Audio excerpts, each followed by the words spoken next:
هل انا حبيت براند مكسون بس عشان الهايب ان هم البراند امباسادورز بتوعهم؟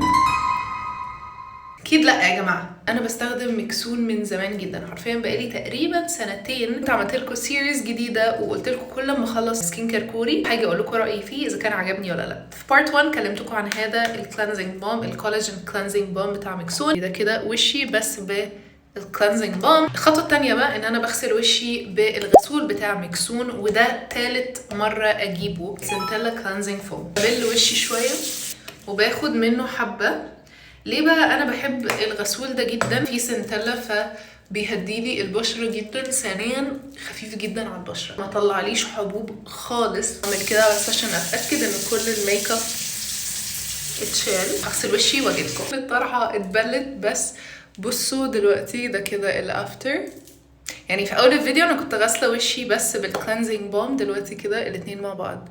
بصوا بجد انا حاسه ان بشرتي نظيفه من جوه. ماي فيفورت كومبو، ومش حاسه ان بشرتي ناشفه، فيها كده نضاره. بجد الاتنين دول تحفه. باي.